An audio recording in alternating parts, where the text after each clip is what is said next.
Hello everyone, welcome to another episode of Praise the Run. Praise the Run. Praise it. I'm Ben, the MrBenShow. This is my channel. Where are you watching the podcast? This is Patrick, also Litterdud. His channel's down below. You should go subscribe to that. As well as, drop a like, comment, subscribe to my channel. And what else? What else do I say? Oh, the Pokemon store is down below, as well as the Cash App to donate. So there's always that as well.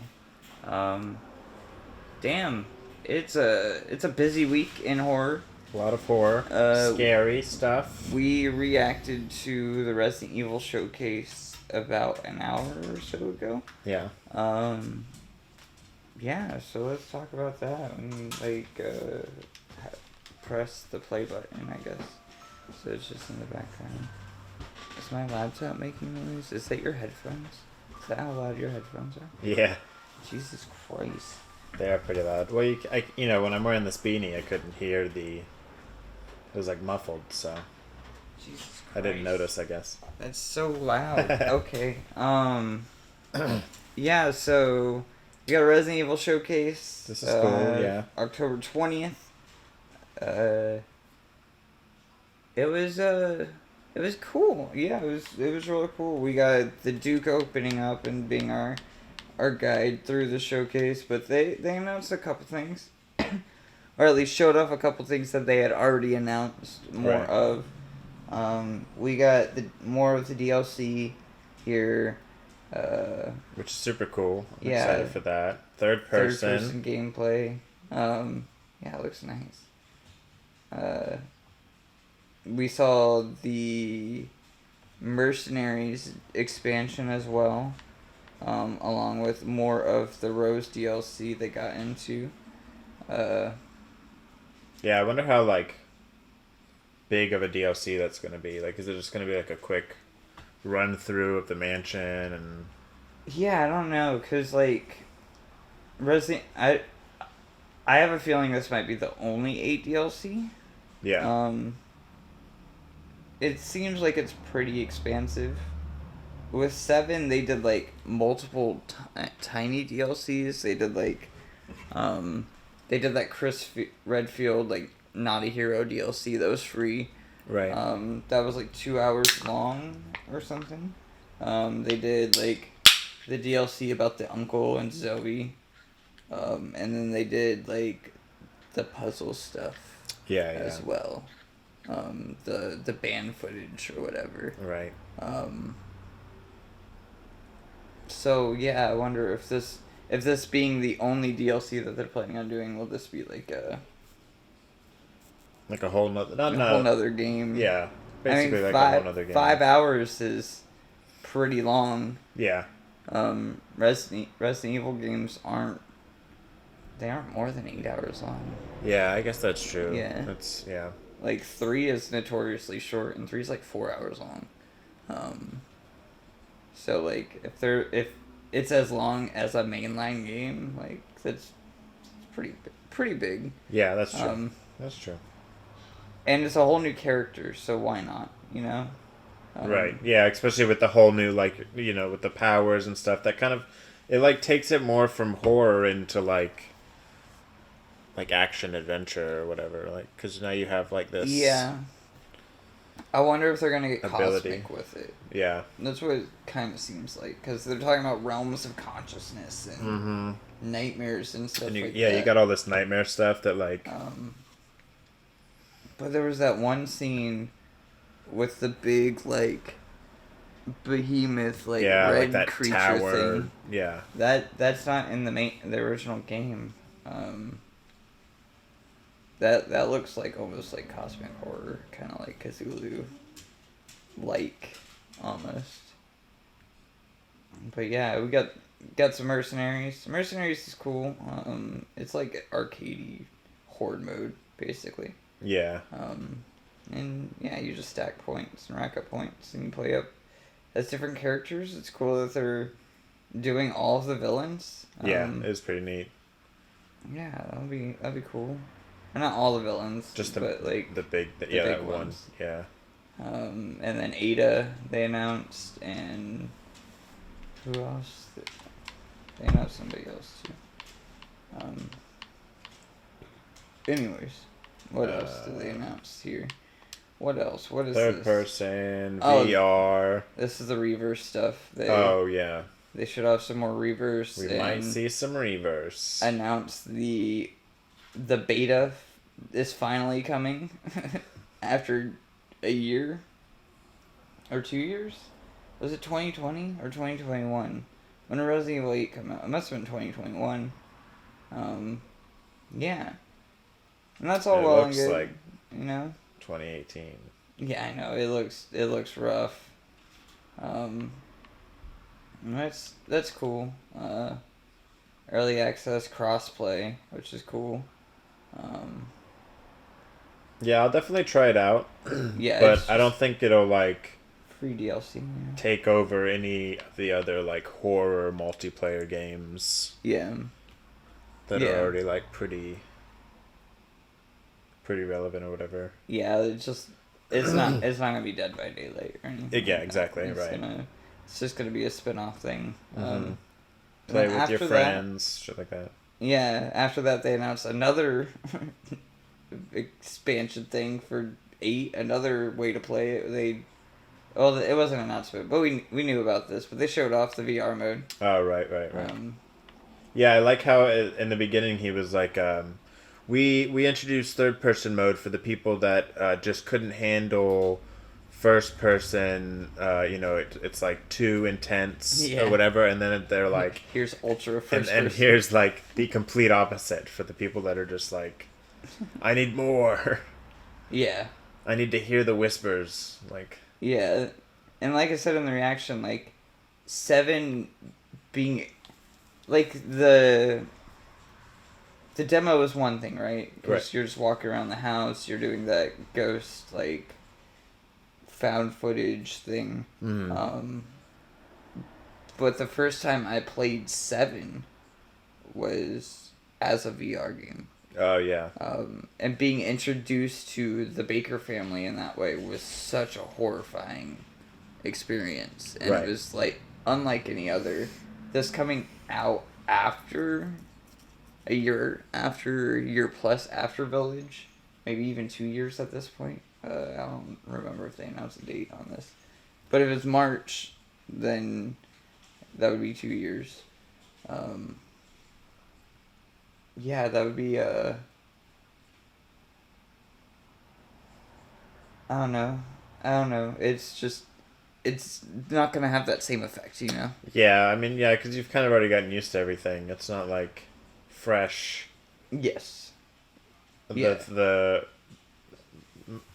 a lot of it relies on it being new, and even if you watch a horror movie after so many times, Yeah. And what's going down. The other argument to that is that they did Resident Evil 4 in VR. Yeah. Last year, or maybe that was this year.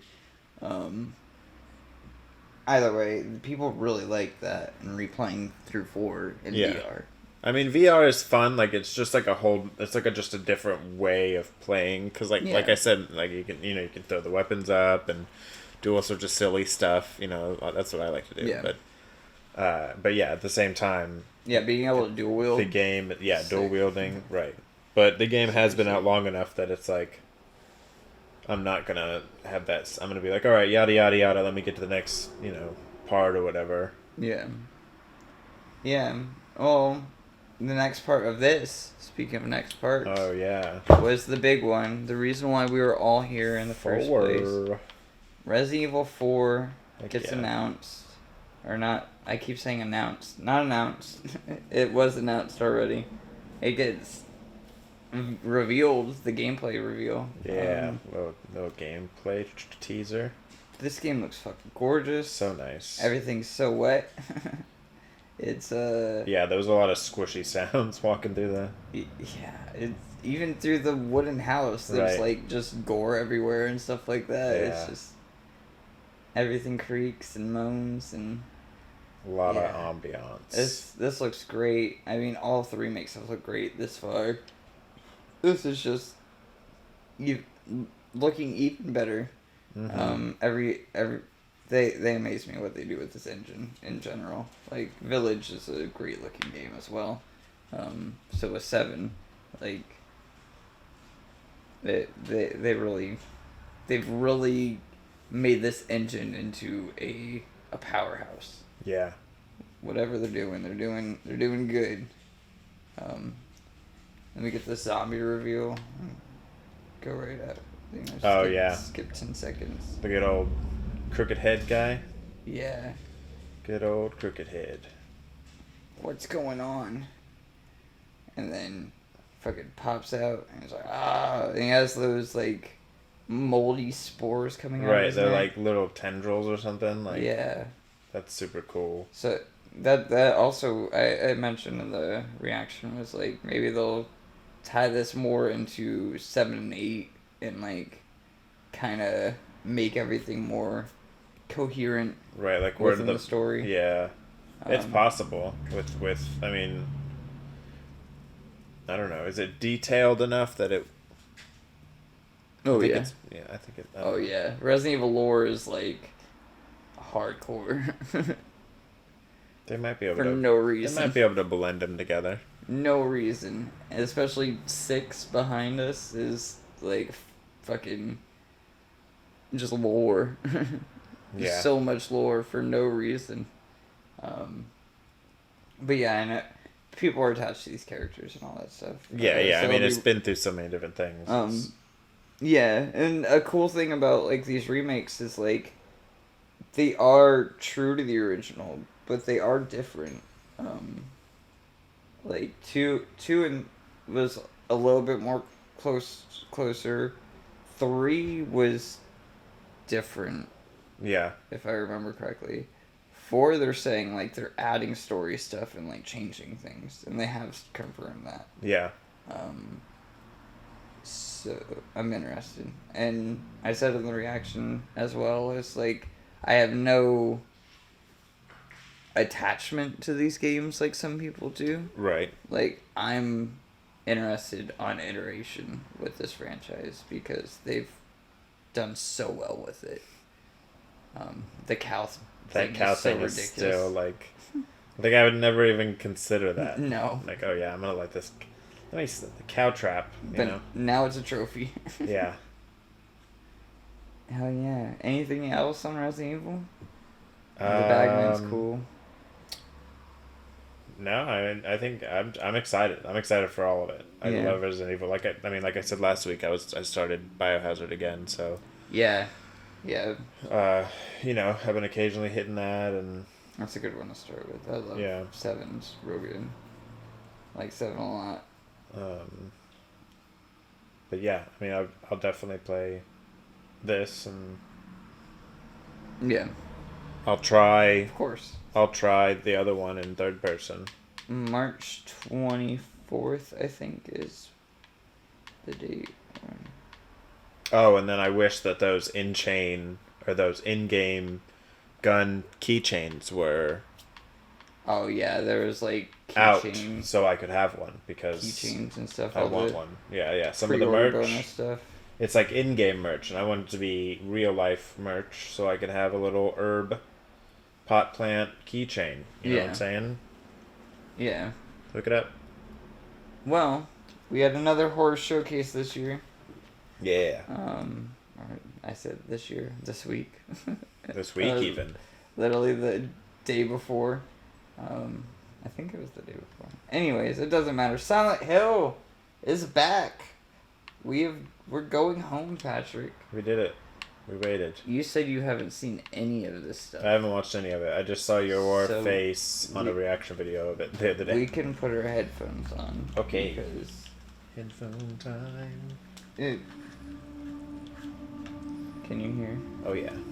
I can hear every little tippity tap of that cockroach.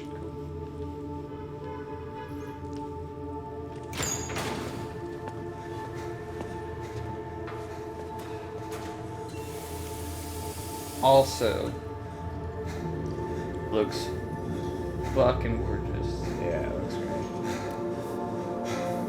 I'm as excited as I can be excited for this game. Yeah, it but that comes with caveats, and we'll talk about why after the trailer. Could she really be here, waiting for me?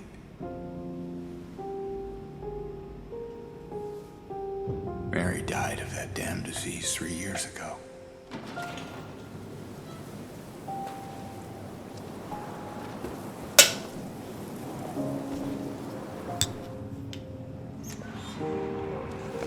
In my restless dreams, I see that town. Silent Hill.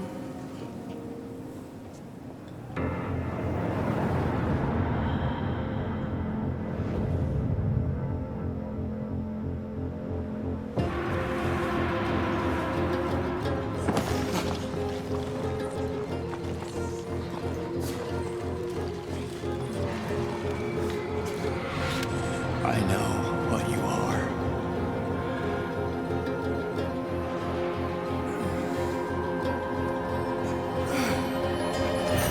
I know why I needed you.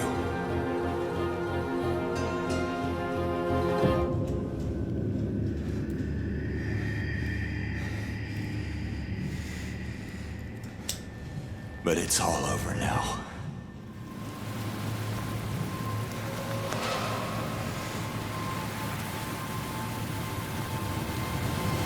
I don't need you anymore.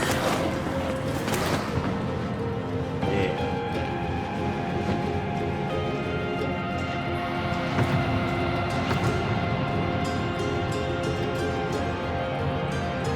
I'm ready. He breaks down a lot in this game. Yeah. Oh yeah. A lot of traumatic shit. Yeah. He's very sad. Mary? Ooh, I like that. That tuba. That looks fucking great. Yeah, he's up there. Silent Hill 2. Which list now, PS5. Nice. We'll put the headphones down for now and let the showcase play out well. Because they're going to talk for a bit. Okay. Silent Hill 2 is getting remade. It is confirmed after, I don't know, a year plus of it being leaked or rumored, or it was leaked. It was a rumor from a leaker. Mm-hmm. Nothing confirmed. Now my headphones are really loud.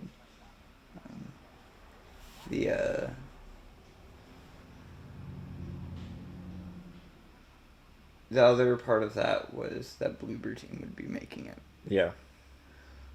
Bloober Team is not the people that I want to be making this game. Yeah. Bloober Team is not the people to make this game for many reasons, I would argue. One, they don't make good games. I would argue none of their games are great. What's the last game they made? They did Layers of Fear, they did Blair Witch. Oh, okay. Yeah. Yes. I didn't like The Medium. Blair Witch. Layers of Fear. I think I like the story a little. The game was okay. Yeah. And then Observer was their first game. I don't think I played Observer.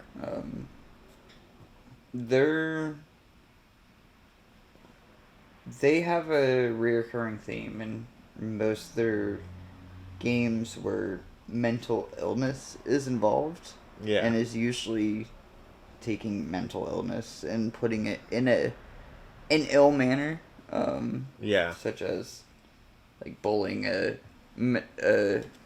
mentally ill kid or whatever it may be, post-traumatic stress disorder, and Blair Witch. The Medium sympathizes with a pedophile at the end of the game.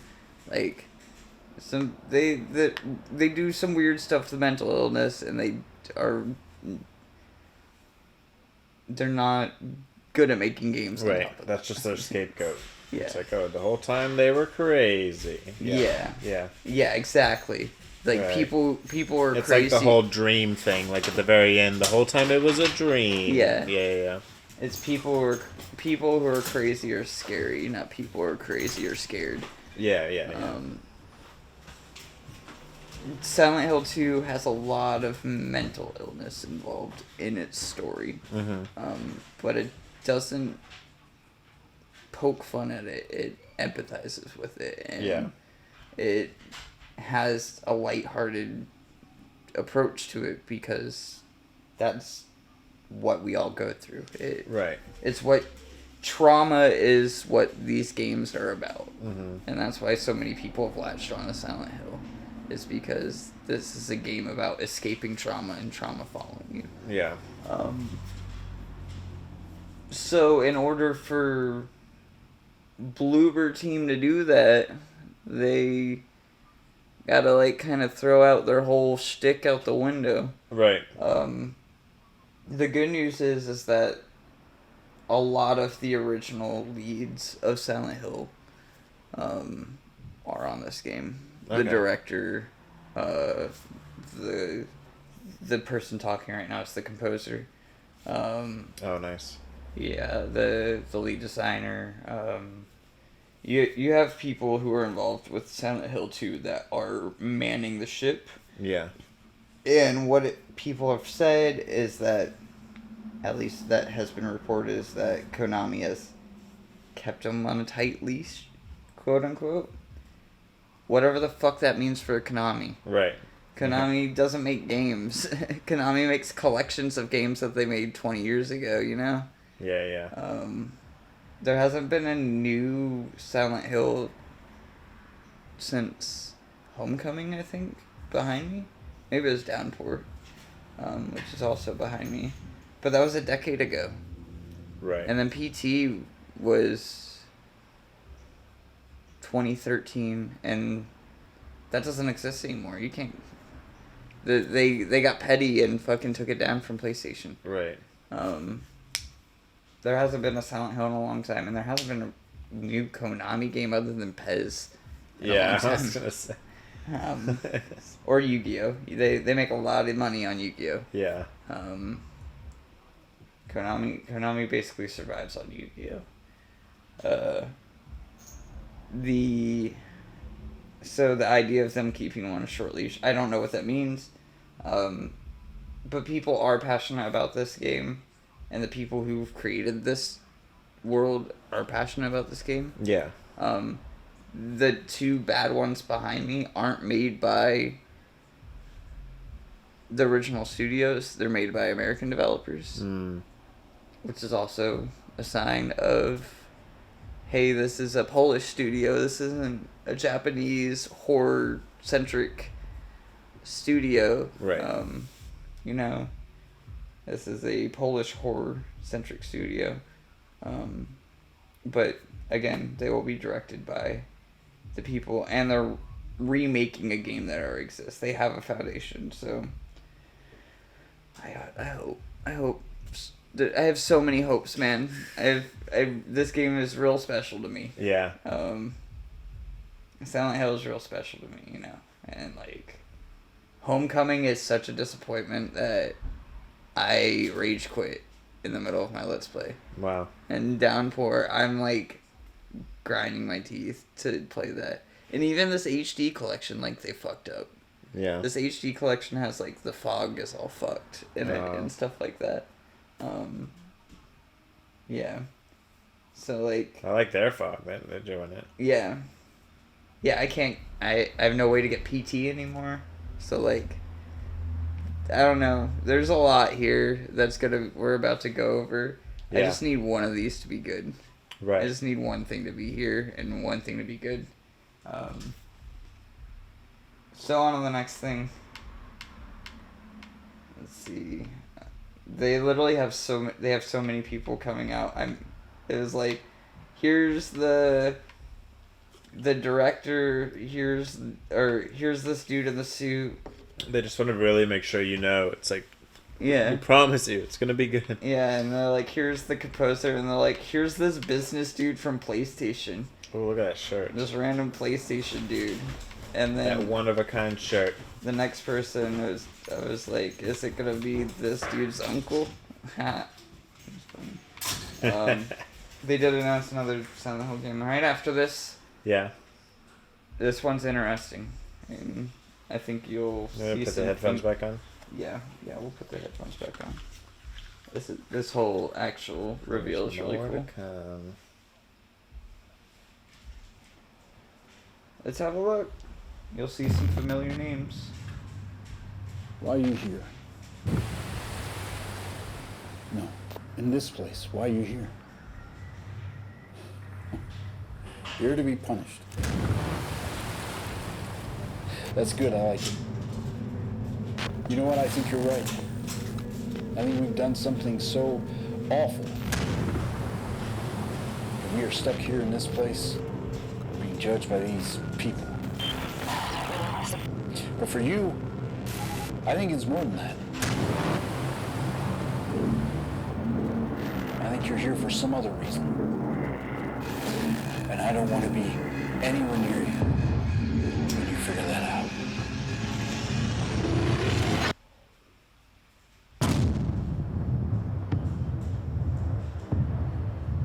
Townfall's a bad name, in my opinion.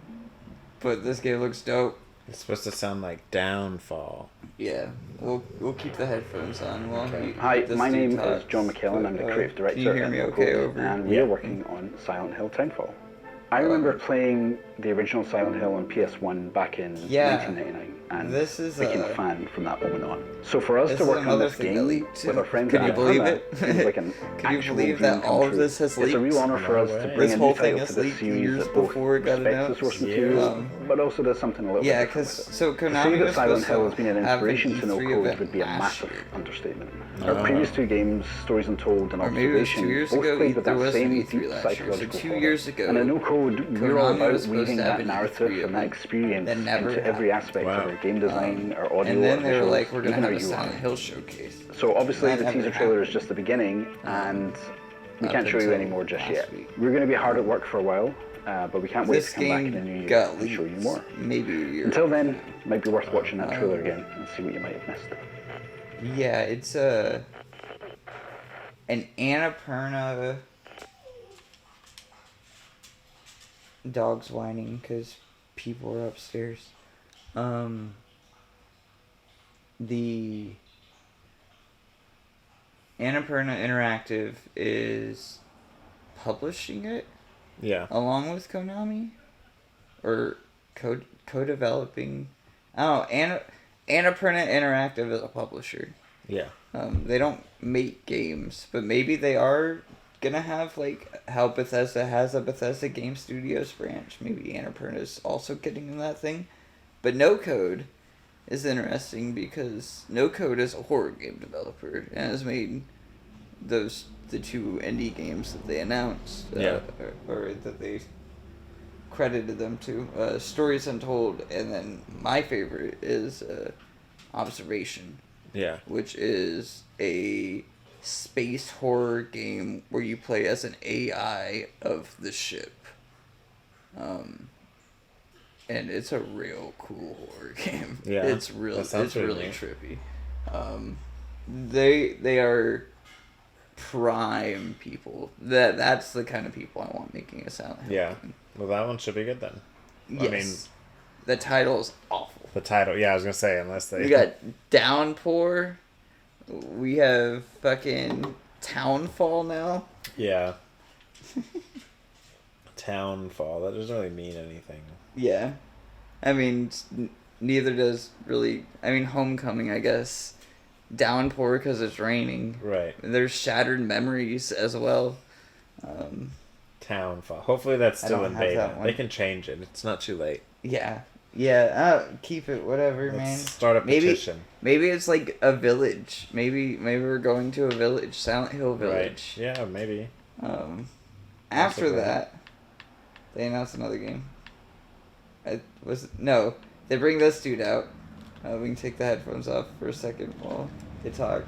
And they talk about Silent Hill movies. Nice. Because we all remember how that last one went. Silent Hill Requiem, Revelations 3D. Silent Hill Revelations 3D. I don't think I even watched that. That's the second one. That's a real bad movie. That's a Yeah, well, when you have the title 3D, So much so that was probably the last Silent Hill theme period that came out. Wow. Other than PT. That's a real bad movie. It's a... Jeez. I'll have to watch it just to experience it. I said in my reaction video, I had a real fun time because I was drunk when I saw it. Nice. And it was in 3D. Oh, yeah. But it's a real bad movie. Noted. It's not worth watching. Silent Hill 1, the first one, is real good. But they announced a new one called Return to Silent Hill. Return to Silent Hill. And Christophe Gans, this French fuck, is the director of the original. Okay. I'm pretty sure he directed Revelations as well. He is obsessed with Silent Hill. He loves Silent Hill. Yeah. He is a real fan of Silent Hill. So he wants to make a new version of Silent Hill 2, but as a movie. Oh, okay. Called Return to Silent Hill. It's basically the pitch he's giving right now, along with this old French dude who's also part of the movie. Nice. Yeah. It's I'm interested. All of this footage is from the first movie, and none of what they're showing is new. Okay. But it's really, really exciting. Yeah, all of these storyboards are just parts of the game. There is like 2 frames on the storyboard that are not from the game. See if I can pick them out. Yeah. Start going down, and they get to 1. Maybe it's not here. That one. Okay. Oh, too far? Oh, okay. So, the hospital stuff going into the hospital is here, but there's 1 frame into the hospital where it's like all of the gurneys and stuff that's not from the game. That's just one of the little nerdy things that I have to point out. This shot's not from the game. Oh, okay. Cool. Well, that's cool. Yeah, it's real cool.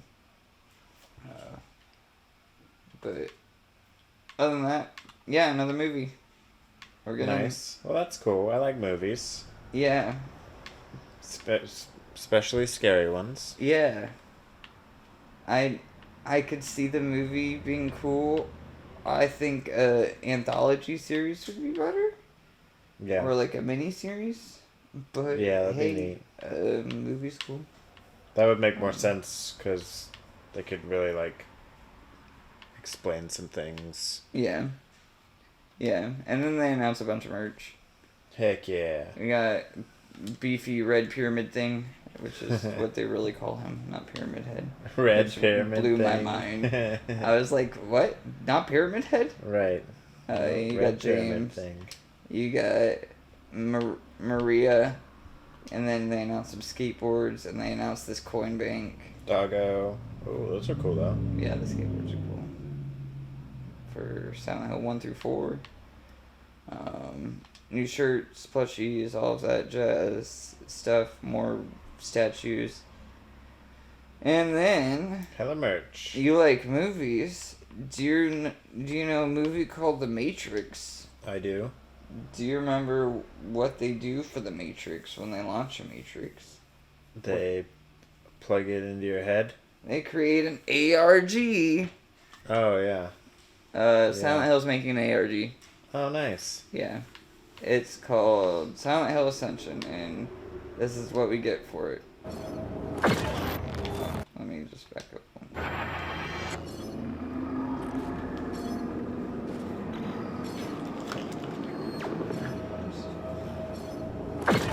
Ryan!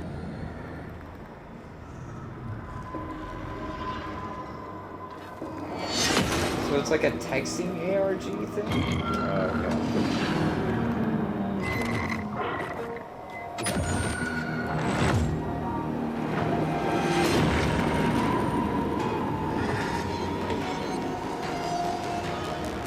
That's all you get, bitch.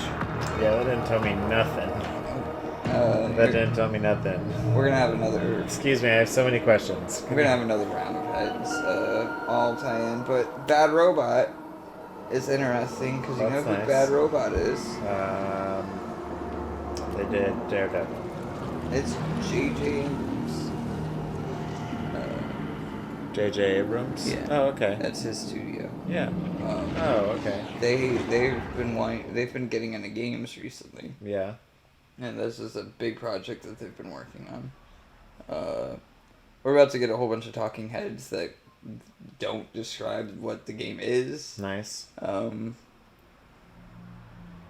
Yeah, from what people have gathered is that it's a texting ARG.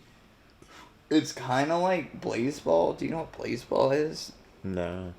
I'm not going to explain what Blazeball is. Okay. You're going to have to look it up and like do a deep dive. Blazeball is super interesting though. It's basically like,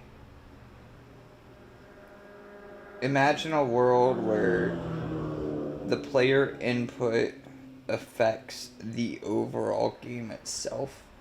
So you have thousands and thousands of players that are all doing things in this thing, and it's all creating like this ecosystem for things to happen and build naturally. Oh, that's cool. That's basically what it seems like they're pitching here. I don't think it's going to be as crazy as Blazeball. Yeah. Because Blazeball is a baseball game, but sometimes you fight a giant peanut god. Okay. So it's not going to be like that. Right. But it could be interesting, I think. And having somebody like J.J. Abrams as a game director behind it is kind of interesting. Along with Genvid and a whole bunch of other studios. There's like 4 game studios. Behavior and DJ2 are the other ones. Yeah. Interesting. And here's the... We're going to start getting our talking heads. Well, I'm excited. I'm excited to see what it actually is. Yeah, man. Dude, I'm so excited for this next one. This is 場所が変わりましたね。岡本さん、これはどういうことでしょうか。はい。実は最後にもう一本サイレントヒルの完全新作の発表があります。我々が自信を持って送り出す新しいサイレントヒルです。There's nothing better than what you could Finally, give me. we will leave you with that completely new video. This is Silent Hill 5. Thank you for watching Silent Hill Transmission. A new video. A new Silent Hill. I'm so fucking excited. Look at that. We're not in Silent Hill anymore. No, we're in Asian Silent Hill.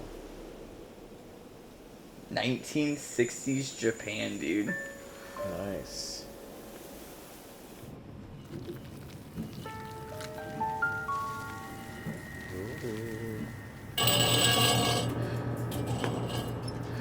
Bada bing with a pipe. Wow.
That's crazy. Heck yeah. F.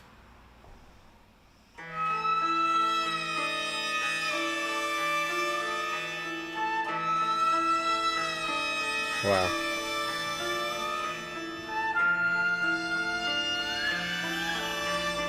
The music. I love it. Yeah, the music's great. That it's like horror. Oh yeah, that's great. So exciting. Wow. Yeah, it's such a hype trailer. Sets a mood. That game is so far away, but I want it now. Still, yeah. Oh my gosh. Gave me chills. 2024 is when I see that coming out. I think 2023 is Silent Hill 2. 2024 is Silent Hill F. People have pointed out. I didn't notice. I have a film degree. That F is an f-stop for a camera. Which is interesting.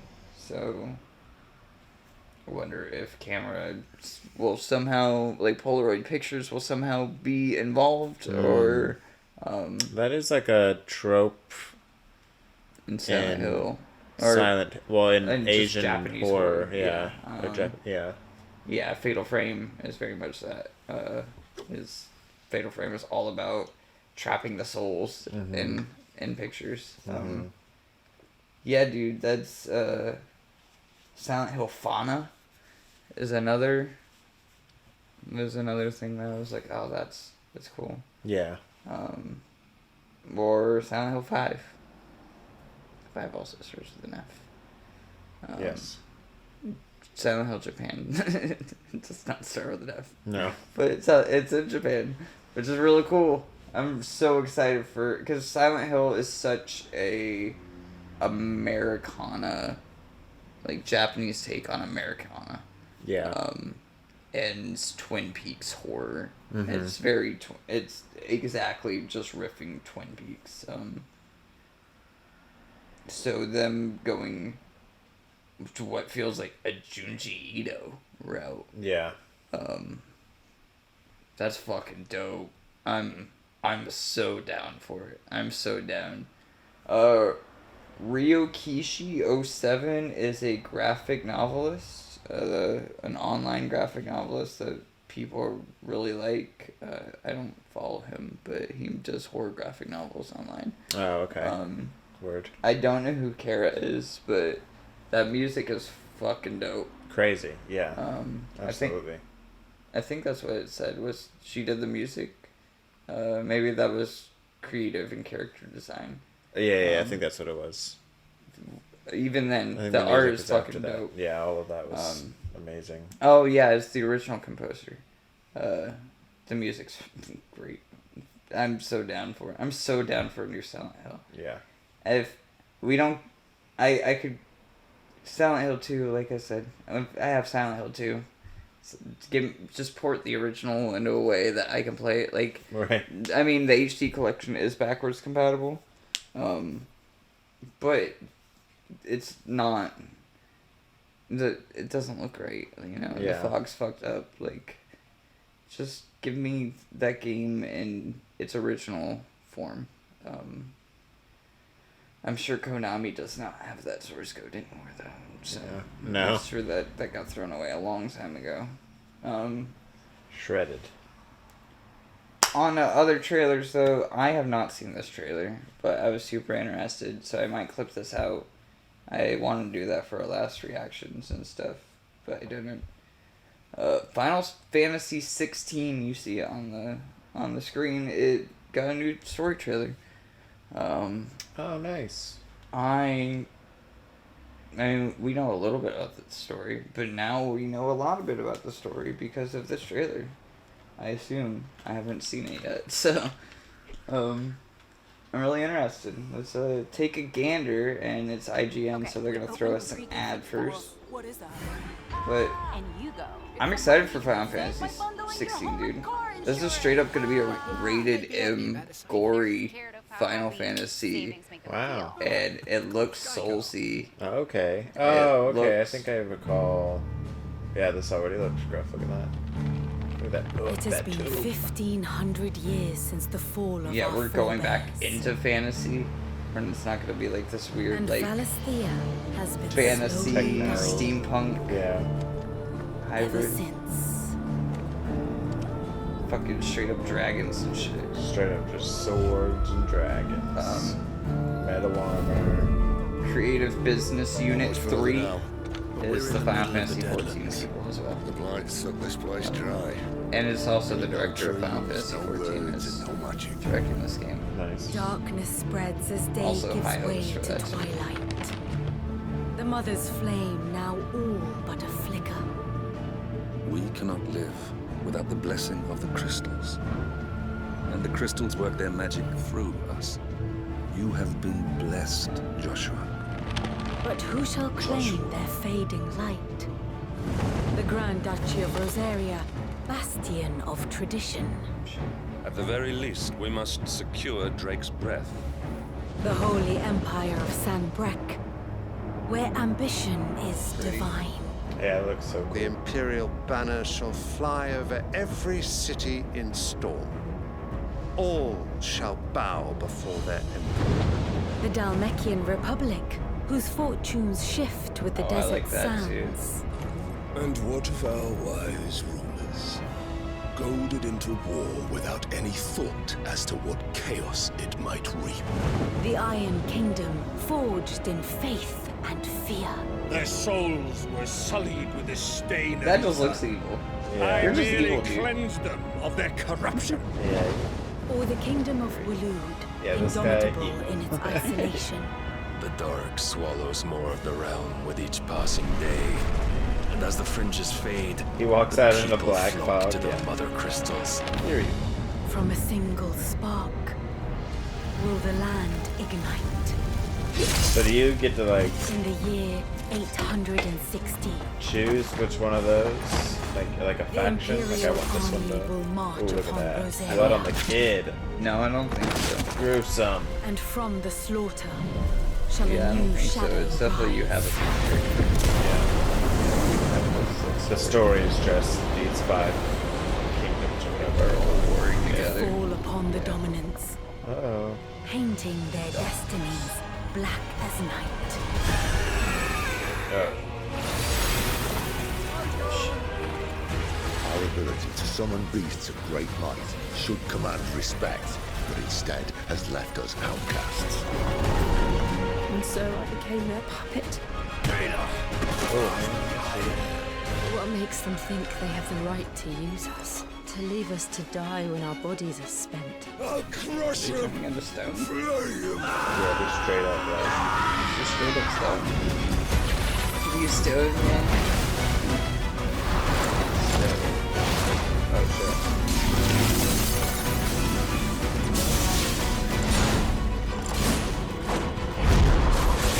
Okay.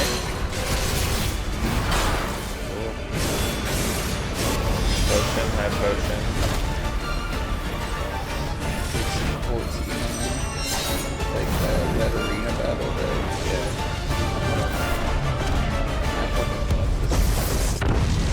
Yeah. It's like 7, but even more refined. You shall bow to me! Very well. Come then. Show us the strength of your will.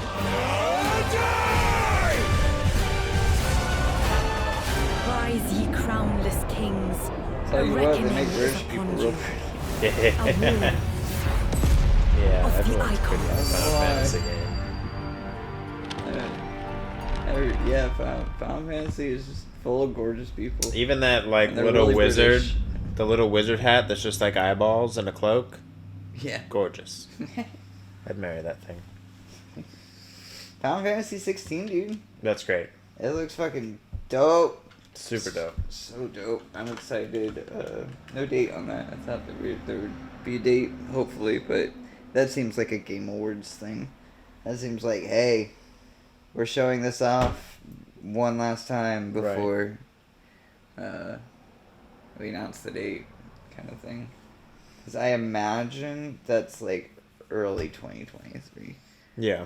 Like March, maybe May. Because they have another Final Fantasy game coming out in December of next year. They have the Final Fantasy VII Crisis Core Remake coming out. Oh, yeah. Next year, I'm pretty sure. Or is that this year? I'm not sure. I guess that's worth a Google. Pretty sure it's 2023.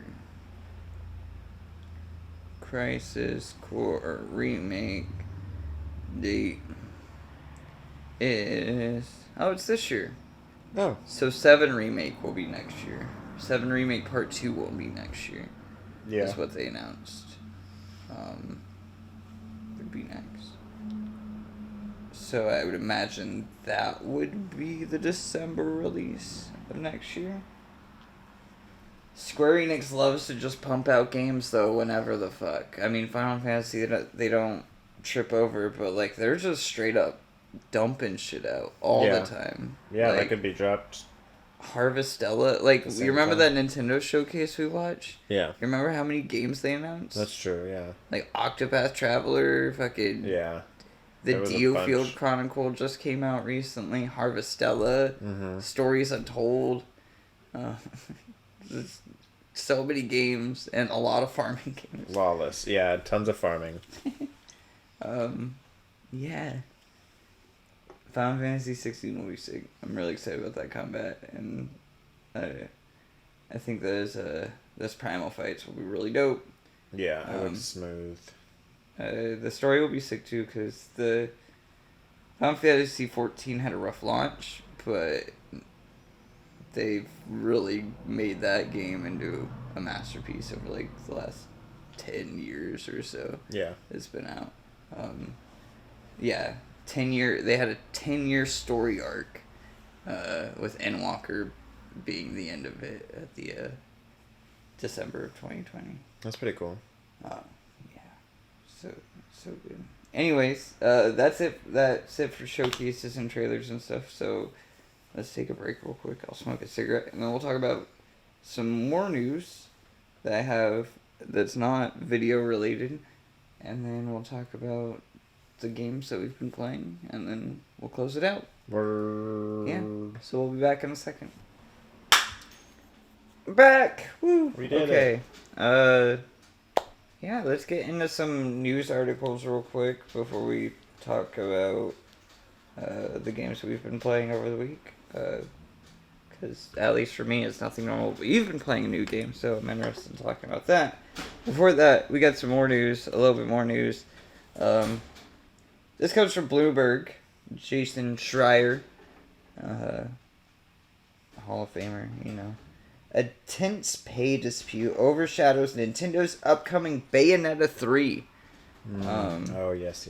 If you are on Twitter and you follow games media at all, you have probably heard about this. This is a huge thing that's been going on. The original voice actress of Bayonetta, Helena Taylor, the star of the first two Bayonetta games, said she would not appear in the next iteration set to be released for the Nintendo Switch on October 28th. She posted a series of videos Saturday on Twitter accusing Nintendo Co. and the game's developer, Platinum Games, of offering her a total of $4,000 to reprise her role. She said she rejected the lowball offer and asked fans to refrain from buying the game. If you're someone who cares about the people and cares about the world around you, who cares about who gets hurt with these financial decisions, then I urge you to boycott this game, Taylor said in one of the videos. The videos went viral, racking up more than 9.5 million views, which is obviously more than this gameplay trailer I'm about to play. Didn't even get 1 million, yeah. Taylor's story touched a nerve among gamers. Voice actors are beloved by fans, but fail to command anywhere close to what a Hollywood actor makes. Game actors have long complained about being underpaid and underappreciated. Some have said they receive little information about the roles until they show up in the recording booth. The industry operates in such a clandestine ways that actors sometimes won't even know what game they're recording lines for until it's released. Which is true. I've heard that plenty of times from people. It was like, I went in and recorded these lines, and then I ended up being in, I don't know, fucking Red Dead Redemption or something like that. That's crazy. I can't even imagine. Yeah. Like all they knew is, I'm in a Rockstar game. Right. They might not even know that. Yeah, they might not even know that sometimes. Then it goes on to say, in the case of Bayonetta 3, the developer appeared to be determined to rehire Taylor. According to two people familiar with the negotiations, as well as documentation reviewed by Bloomberg, here where the accounts differ. Platinum Games sought to hire Taylor for at least 5 sessions, each paying $3,000 to $4,000 for 4 hours in the studio. So 4 hours for each session. It's like $1,000 an hour. And $4,000 up to $4,000 per session, which is times 5, so it's what, 20. with as little as 15,000. For 4 hours in the studio, said the people who asked not to be identified because they aren't authorized to discuss private contract negotiations, which makes complete sense. Yeah. That would make the total for the game at least $15,000. In response, they said Taylor asked for a 6-figure sum as well as residuals on the game. Platinum declined, and following lengthy negotiations, took auditions for a new actor. Platinum later offered Taylor a cameo in the game for a fee of 1 session, which she turned down. So that must have been the $4,000. That's kind of like a punch in the gut, though. It's like, oh, you still want a cameo? Like, well, I mean, it's still. I mean, it sounds kind of low, regardless. I mean, I don't know. $1,000 an hour sounds marvelous to me, but like for a game that sells a lot is a Nintendo first party game, you know. Right, and it's the fourth installment. The third. I thought you said it's Bayonetta 3. Oh, I thought we said it was 4. Sorry, but either way, third. Like it's long awaited. Yeah. Like it's not like some sort of. And she's the main actor. Like exactly, she's literally the person you're using. Yeah. Like. So they went on to get another famous voice actress. Her name is Jennifer Hale. She is in almost everything. Yeah. Jennifer Hale would speak out after, saying, "Hey, it's in her videos." Taylor mentioned Jennifer Hale, the prolific voice actor who took over the role of Bayonetta in the new game. "I wish her all the joy in the world. I wish her all the jobs, but she has no right to say she is the voice of Bayonetta," Taylor said. "I created that voice. Yeah. She has no right to sign the merchandise as Bayonetta."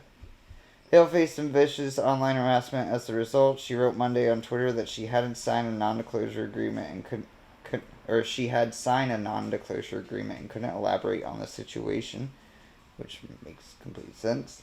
"I sincerely ask that everyone keep in mind that this game has been created by an entire team of hard-working, dedicated people, and I hope everyone will keep an open eye about what they've created," she wrote. A few hours later, she retweeted a Twitter thread from another voice actor saying, "If you only hear one side or part of one side of a story, you haven't heard the whole story." Which is obvious, and now that we've had Jason Schreier do his Jason Schreiering and get documentation and all of that stuff, yeah, of course not. But, of course, $15,000 for a game that is going to sell at least 1 million copies. Right. Is not a lot of money. Yeah, I mean, like, I don't know what they pay, but that doesn't seem like even close to what, especially being the main character. Like. Yes. Now, the 6-figure sum up front, like, that makes complete sense. 100%. Like, it's your main star. You know, Mark Wahlberg gets paid like $60 million for a blockbuster film. Right. Like, your main star should be making bank. Residuals, on the other hand, from what I know about Nintendo and how these video games work, is that's a lot harder to do. People in unions and stuff like that have been working on trying to get residuals in video games, and like, I mean, just to get unions off the ground, but that has been one of the things that's came up in a lot of these union conversations is residuals. Yeah. I agree, people, if the game keeps making money, the people should keep making money along with the company. Right. Yeah, with why not? video games, there's a lot more people working on a video game than there's a movie. Yeah. Very true. There, in a case like Ubisoft, like in Assassin's Creed, there's like 4,200 people on some of those games. Oh, wow. And yeah, so how do you split up residuals to all of them? Exactly. Because, like, obviously, like, the voice actress is the lead star, but, like, what about the people doing the hard work? Right. And there's a lot of, yeah. There's there's a whole game being made underneath. You can make a game without voice acting, you know? Right. Scorn is a great example of that. Yeah. Yeah, you can... So, like... I don't know, that's been the argument against that, which I 100% agree, is, like, how does that math work out? It would be great if that math worked out, but there needs to be better pay across the board than if that math isn't going to work out. Right, yeah, like, how is everyone else getting hooked up? Yeah. Yeah, exactly. For sure. Like, do you have bonuses the next time the game comes around and you do reprise your role? Be like, oh, the next game, if it does well enough, and we make a sequel. Right. Yeah, it should be some sort of, like, if you hit certain goals. You hit certain milestones, like, the game sold 10 million copies, here's fucking a fat check across the board. Yeah, because then at least you can take that and split it up a little more. Like, it's not a continuous flow, you're just taking it as it comes. And yeah. And... I don't know. It's a lot. It's a lot. It's a very touchy subject, but I want the best for, of course, the people in creative situations. I want the best for developers and stuff like that. Yeah, and you want the OG people to get the respect, you know. Yeah. It's like, games make a lot of money, so, like, you know, that wealth needs to be spread around. Yeah. You know, it's not just to the suits. You know, Bobby Kotick getting paid $140 million for a bonus 1 year is, like, fucking insane. Ridiculous. And when there's 400 people working on Call of Duty Warzone all the time, you know, on the back end, it's kind of fucked. What else is kind of fucked? But I would argue a lot of people saw it coming, was that G4 is officially no more.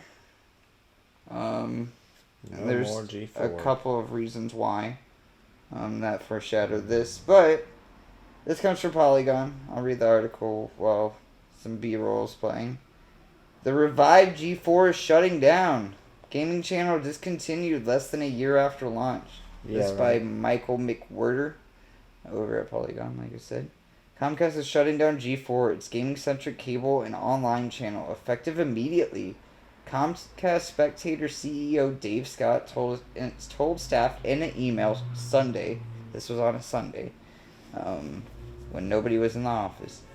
Deadline reported Sunday that Scott told employees that the revived G4 channel was being discontinued, effective immediately, citing lower viewership and unstable financial results. Wow. We invested to create the new G4 as an online TV destination for the fans to be entertained, be inspired, and connect with gaming content, Scott said in an email obtained by Deadline. Over the past several months, we worked hard to generate that interest in G4, but viewership is low and the network has not achieved sustainable financial results.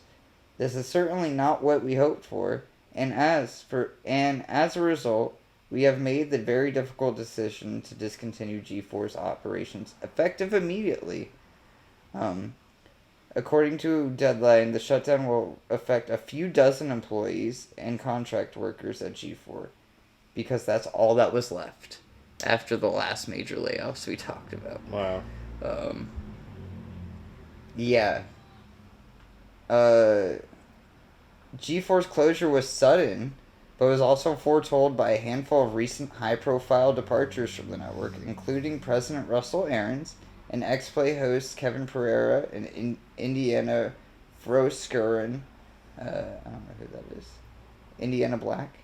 The Washington Post also reported that high costs related to guest talent, including popular content creators, that demanded upward of $30,000 per day for an appearance on the network. Wow.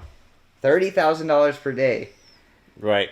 We can't get voice actors fucking $15,000 for 5 sessions, and we're giving people like Xavier Woods $30,000 a day to show up on a YouTube channel. To talk about some games. Not even talk about games, to just play some games. Right. We're just playing games. What is going on? Yeah. It was likely a factor in Comcast Spectator's decision to axe G4. G4 relaunched in February. G4 relaunched in November 2021, both as a cable channel and online through official Twitch and YouTube channels. The revival of G4 brought back fan favorite shows like Attack of the Show and X-Play, and introduced the new programming like Boosted and esports focused shows, Invitation to Party, and Dungeons and Dragons actual play series. The original incarnation of G4 ran from 2002 to 2014. This iteration existed from November 2021 to October 2022. Wow. You did it. You did it. Xavier Woods, $30,000. Right there. Which is fine. Get your money. Also, that WWE contract is probably real expensive for those appearances. That's probably why he was getting $30K, because right, he had to pay some back to the man. Last thing I have, or not the last thing, last big story. MetaQuest Pro announced. Costs 3 PS5s. MetaQuest. This is by Jeremy Zhang over at GameSpot. Here's what we know about the MetaQuest Pro.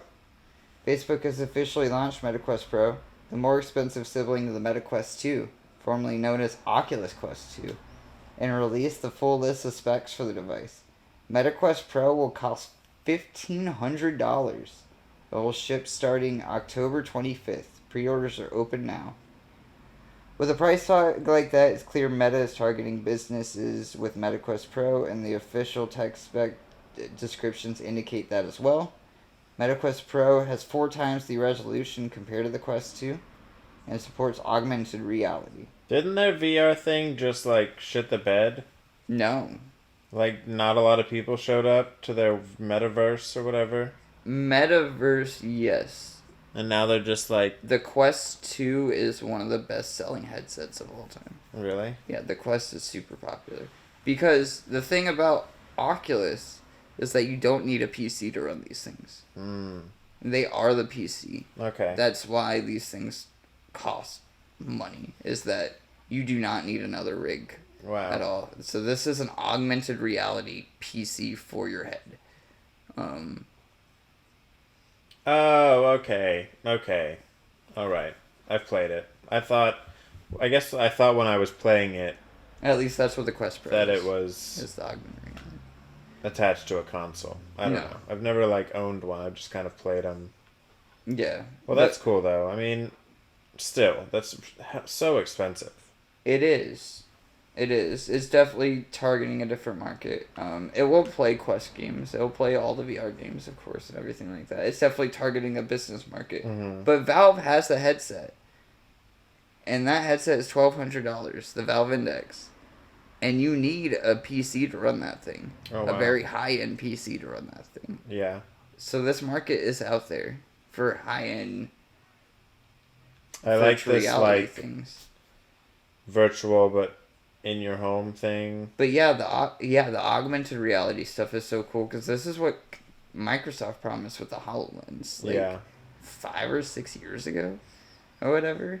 And when those finally dropped to some weird back, beta market for tech companies, they were $3,500 a headset. Yeah. Or something expensive. And that's if you could get invited to own one, basically. Yeah. They were real expensive. So those never came out. But now we're here, and the tech is finally achievable for these things. The tech that's inside of the processors and stuff, the 4K resolution, all that stuff in this headset is kind of phenomenal. I'm of course not listening to his review.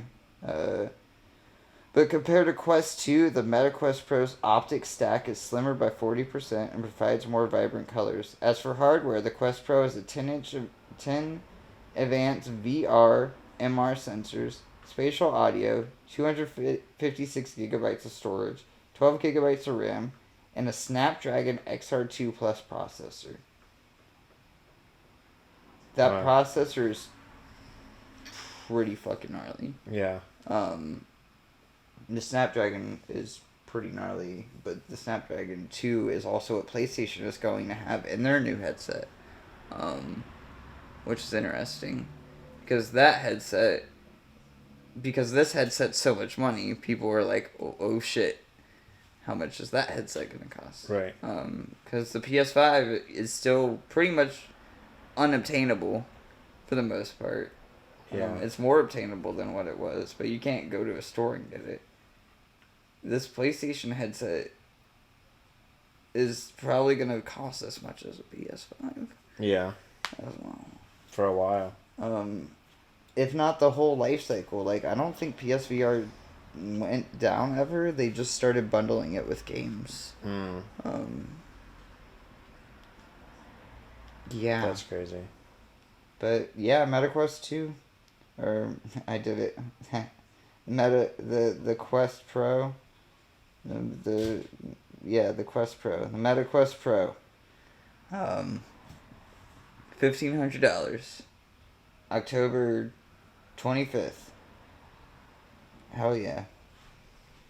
In related news, during the same Meta Connect event, Meta also announced that Xbox Game Pass is coming to MetaQuest 2 via cloud gaming.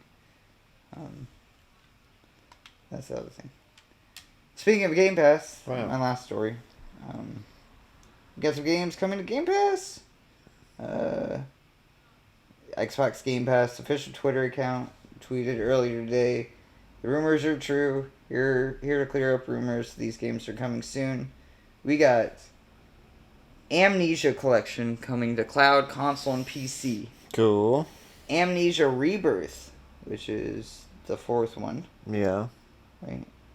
I think it's the fourth one. Maybe the third one. Cloud, console, PC. Gunfire Reborn. Cloud, console, PC. Persona 5 Royal. Oh, Cloud, I already console, started PC. downloading that one, actually. Signalis.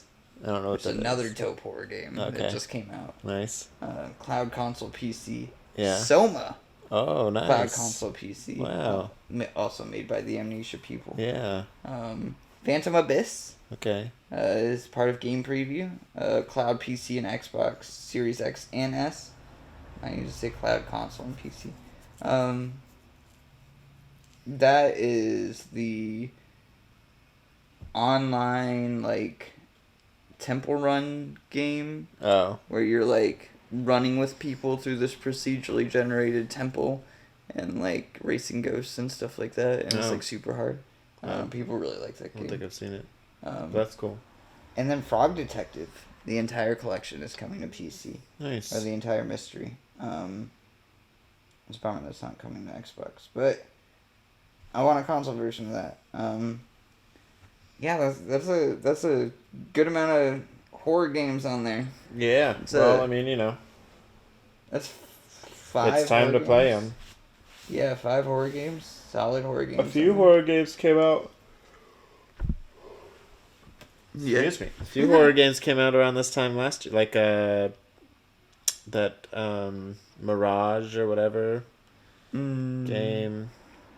Visage, yeah. Yeah, Visage went 1.0. Visage, yeah, like stuff like that. There were a couple others. Yeah. But yeah, I mean that's perfect. Perfect time. Yeah, I'm excited. I want to play through Signalis. The game looks dope. It's like pixel art, top down, dark horror. That's like, cool. Sci-fi horror. Yeah. I'm super down for it. Speaking of games that we'll be playing, I'm going to talk about some games that we've been playing. Games. Before you talk about the game that you've been playing recently, I've been playing more Elden Ring, of course. Episode 47 is what's coming out. I just recorded episode 79. Wow. That's crazy. I have pretty much... I've become Elden Lord.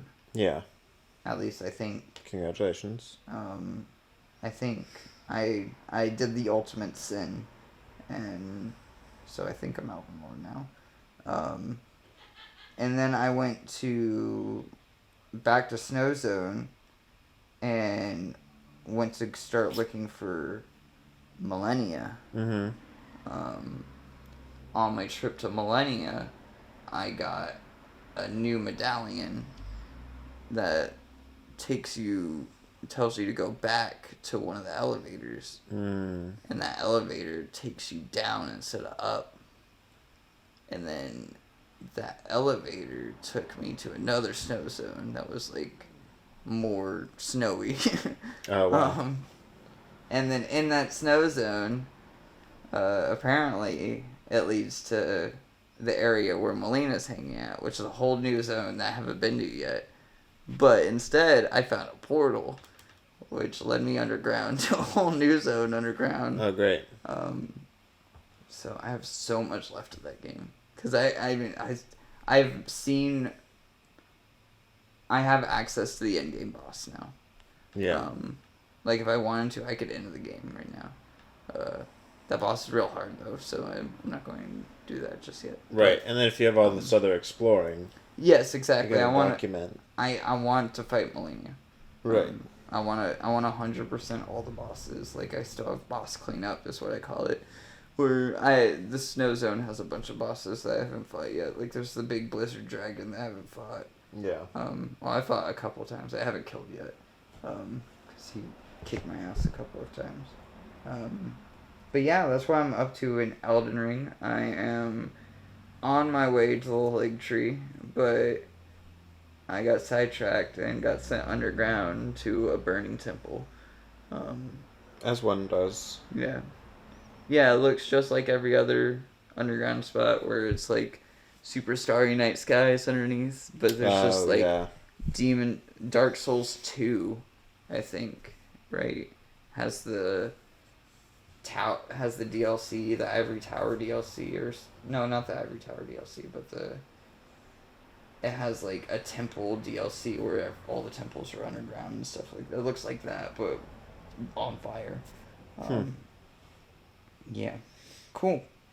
And I'm real excited. I actually, once we're done, we're supposed to go to a core maze tonight. once we're done with that, I'm playing more Elden Ring. Nice. Like I'm craving it. It's been a couple days. Heck yeah. Me too. I need to play some. Yeah. You've been playing a new game, though. I've been playing a new game. Tell me about Marvel Snap, dude. Marvel Snap. I've talked about it so much. Yeah, today I know. Already. Yeah. That's why I was saving for the podcast. It's hard. It was so fun. I've had a good time. I got it. I set an alarm, so I got it like the moment it came out or whatever. Yeah. Because I was a fan of Hearthstone, and I like card games on mobile anyways. I was playing that Cards Universe Everything a few episodes ago. And yeah, so if you guys don't know, that you guys listening don't know, this is made by old Hearthstone Blizzard people. Yeah. And it's very much Marvel Hearthstone. Yeah, definitely. It's definitely like... They took Hearthstone. I mean, it's different, though. It's like... Yeah, of course. It's different but the same. Like, you can... If you played Hearthstone, you'll be like, oh, this is definitely from blah, blah, blah. But, it's great. It's super great. Yeah. All the every character, their moves are unique to the actual, their characters, it makes sense. Yeah. Everything's fluid. And I like that there's that you have to choose to retreating is a choice. It's like an actual strategic, which isn't a lot of times in a card game. You just kind of have to play it through. I mean, I guess you can always tap out in a card game, but typically you just have to, I don't know. But that's something, and plus there's 3 lanes. And they give you random things, so that's what also makes the games fresh. Even though everyone pretty much has the same cards, because there's no way to get other cards. Everyone's kind of introduced. So even if you have the same exact decks or whatever, like the stuff that's introduced in the battlefield mixes it up too. So like everyone's strategy is always different. Nice. Like you can't just rely on the same strategy every time because the battlefield's always different. Oh. Which is like cool, like because that's how it would be in real life, like with superheroes, like it's like. So when you say different, or is it like different elements? Like, is there like? No, well, it's just like different. A war zone or underwater. No, they're like so they're. I mean, I guess there's a couple like that. Like there's like a lava one or something, but they just do like different things. Some of them affect only the lane they're in. Okay. So it's like magic, like arena cards, or like Pokemon has like stadiums and stuff like it's like that. That's what I'm imagining. So like in each lane in the very middle, you can only put 4 cards in each lane, and then each one is revealed after like the first, second, third turn or whatever. Yeah. Like its own rule set basically. So it's like this lane only cards powers 4, 5, and 6 can be placed here, or this lane when it's revealed all players draw a card, or like they just kind of do like something slightly different. Like I played one where it adds a 7th turn to the game, and then I've played one where it ends the game at 4 turns, or some of them are like +3 power here, or like it's just it's like little extra things, so you can't always so that kind of like switches up how you place your cards as well, on top of like what they place and such,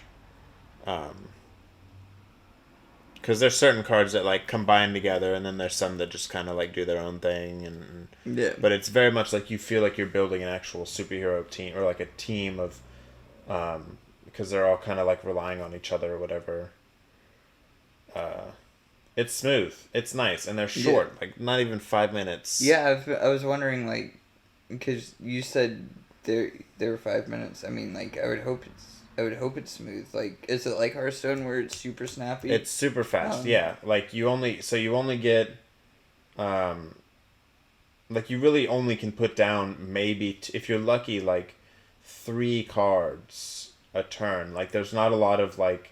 You don't really get a chance to hoard your cards, which is also, it makes it like every turn is just, like you pretty much already know what you're gonna do. Like it's very fast. It's not like chess where you're like thinking for a minute or even like, I don't know. It's very much like, are you looking up some stuff? I'm just looking for B-roll. Oh yeah, it's very much like you're attacking, like it's like you're in a battle. Yeah. Like you're not really meant. Or at least I don't like to play like it does have a timer that gives you a good minute, but I feel like you don't really need it. Like it does give you more time than you need, or at least the way I've been playing. Like I'm pretty interesting. Yeah, I was wondering it being a mobile game, how is pacing going to work? Because, like, Hearthstone on mobile sounds... Is Hearthstone on mobile? I'm not 100% I played it, yeah. That sounds lovely. But also, those games aren't fast. Yeah, no, this one's super fast. I'll play it. I play it during break. I'll play it... That's cool. Like, walking. Same with, like, Magic's on mobile now, too. Yeah. Those games aren't fast. Yeah. It's really nice. So see, like, give +2 power to cards in hand. So that's a one-time thing. Once that's revealed, all the cards currently will get +2, and nothing else will get that benefit. Yes. Oh, yeah. I see. So yeah, this is kind of what I was saying with like. I mean, it's kind of like a weird version of it where like, say if. In Pokemon, right? You have different Pokemon stadiums, and that will change what your battle is taking place on. Right. But really what that is like, oh, the Volcano Stadium is going to add fire damage or whatever like that. Or, like, Magic has, like, the planes and, like, all of those, like, iconic different battle arena cards. Right. the Plains is the one that always sticks out to me. It's the most iconic. The other thing I was gonna say is like, also these Hearthstone people are famous for card animations. They kind of made that popular. Yeah. And that would do these animations feel like they take too long. Do you ever feel like that? No. No? No, I think they're pretty cool. They're like, each one's unique to the character, and none of them, like, there's a couple of them that have like a little rocket, like jetpack, and they like flutter down to the deck, but even those are pretty quick. Okay. Yeah, because that was like another thing I worried about is like, you gotta make these cards flourish, so like... Right. That flourish is nice, but they're like... unique enough that like, it's not... These battles are snappy. How much of that snappiness is me watching the animation of the card itself? Yeah, you know? Not enough that you'll be like hating putting certain cards down. Yeah, that's good. That's real good. Yeah. Anything else you want to say about Marvel Snap? Are we calling that episode? No, I think that's it. I mean, I wish that there were more fun facts about the heroes. Yeah, you were saying that. And I hope that eventually you can add friends. Yeah, and then you're talking about how you don't have like a stat board. So like you have your ranks. Play your stats. You can move up the ranks every 10 ranks. It's a new level. But you don't have like silver a or whatever or anything. But there's no way to know how your win or loss. And I know like my win is higher than my loss right now. Yeah. But I'd like to know like by how much, like how good am I doing? You know yeah, yeah, of course. And that might be something if you're working on rank stuff. Exactly, right. My complaint, it's not really a complaint, it's just like, I think it's a fuck up on Disney and Marvel on their part, is that this should be a physical card game. Like, these cards should really exist. There's so many cool styles, like unique variants and stuff, that would be crazy. And that physical card game should have codes to get cards in this game. That might change the way they're doing, because right now it's like everyone has the same cards and stuff. Well, yeah, but I mean, like Hearthstone, you're gonna have like sets and stuff like that, and like that's gonna be what's gonna make their money, are those digital sets. Right. And as that happens, like, might as well have, physical cards, and like, it's Marvel. Of course, people want these. Right. You for sure. fucking do make Captain America down there fucking a rainbow rare like Pokemon, and you have a $1 billion industry right there. Yeah, like it's a no-brainer. Pokemon makes so much money on Pokemon cards. It's like 70% of the... I wouldn't be surprised if it's something that's already like an idea in their back pocket, Yeah. I mean, if they're smart, they would. And Disney likes money, so why not? Right. But yeah, we'll call it there. Hell yeah, let's get this fuckface off the Who screen is that so guy I can concentrate. Even? Yeah, I don't know. Big old noggin. It's those glasses made his head look so much bigger. Yeah, he was really I'm sorry, man. Yeah, this was Praise the Run episode 10. Like I said at the beginning, drop a like, comment, subscribe if you want to talk about games. All of Patrick's socials and his YouTube channel are down below. Go follow him. Go subscribe to his YouTube. Donation link or Cash App is down below.